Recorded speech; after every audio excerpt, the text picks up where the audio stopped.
Ambulance চালাইছিলাম যাইয়া কিছুদিন আগে। একটা রাত্রেবেলা টিপ দিছে আমাকে যে যাইতে হইব আপনার জয়সেদ। আমি ঘুমাইছিলাম, আমার স্টাফ নাই, গাড়িতে কোনো স্টাফ নাই, আমি একাই ছিলাম।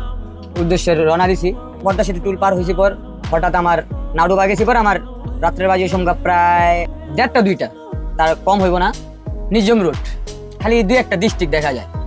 তো ওই পার গেছি পর আমার গাড়িটা হঠাৎ বন্ধ হয়ে গেল। আমি কই ভালো গাড়ি আনলাম, আমার গাড়ি বন্ধ হয়ে গেল কি কারণে? আমি নামছি, আমি একা। হেল্পার একটু জ্বর আসছিল কারণে হেল্পার গেছিল বাড়িতে। লাশের সাথে মানুষ ছিল না? হ্যাঁ, একজন মানুষ ছিল, মানে আমার স্টাফ ছিল না, তার পরিবারের একজন ছিল। তবে ভাই তো মনে করেন যেরকম তার পরিবারের টেনশনে সারাদিন কাঁদছে দেখছি, রাত্রেবেলা লাশটা লয়ে গেছে। তো উনি আবার কি করছে, ঘুমায় গেছে। তো ঘুমায় যাওয়ার পর আমি ওই জায়গায় নাউডুবা গেছি, পরে আমার গাড়িটা বন্ধ হয়ে গেছে। ভালো গাড়ি আনলাম এত দূরের থেকে। আমি আপনার ওই যে যেরকম তেজগাঁও 7 রাস্তা তিব্বতের দিকের গাড়ি চালাইতাম, আপনার ইসলামী হসপিটালটার নাম ওই জায়গায়। তো ওখান থেকে আসছি, পরে আমি এত দূরের থেকে আমি আসলাম, আমার গাড়িটা কিছু হইলো না। নাউডুবা পার হওয়ার পরে নীরব জায়গা আসার পরে আমার গাড়িটা কি কারণে খারাপ গেল। তা আমি নামছি, নামার পরে চেক দিলাম, চেক দেওয়ার পর আবার উঠছি। উঠার পরে স্টার্ট আমি দেখি স্টার্ট হয়নি, দিছি পরে আবার স্টার্ট হয়েছে। স্টার্ট হওয়ার পর আবার টান দিয়েছি, গাড়ি টানতেছি প্রায় 100 আখার উপরে গাড়ি সাইডে পড়ছে টান, মানে রানিং গাড়ি। আমার গাড়ি স্লো হয়ে গেল। স্লো হয়ে যাওয়ার পর মানে আমার ভিতরে একটা ডর আসা বললো, কিরকম দিন একটা ডর আসা বললো।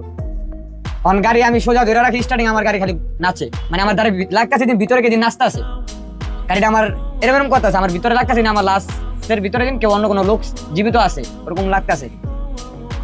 তা আমি আবার আমার পাশে যে ছিল ওনারা আমি ডাক দিয়েছি। ডাক দেওয়ার পরে বলতে আসি যে ভাই একটু উঠেন। উনি আবার উঠছে, কবে ভাই কি হয়েছে? আমি ভাই আমার মানে গাড়িটা চালানোর অবস্থা কিরকম দিন লাগতেছে, একটু আপনি আমার লগে নামেন। নামছে, নামার পর ভিতরে খুলছি।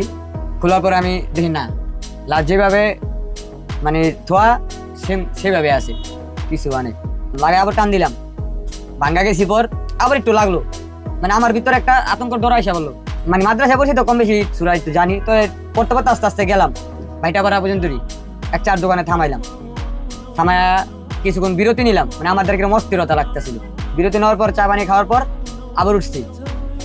উঠার পরে গেছি, মানে আমার ওই 2-3 বার আমার ইয়া করার পর আমার আর ইয়া হয় নাই। আমি যাওয়ার পরে পরবর্তীতে লাস্ট নামাই দিয়ে আসছি। মানে যাওয়ারতে যেটুকু ডর না লাগছে, আসার সময় আমার ইয়াতে বেশি ভয়টা বেশি লাগছে।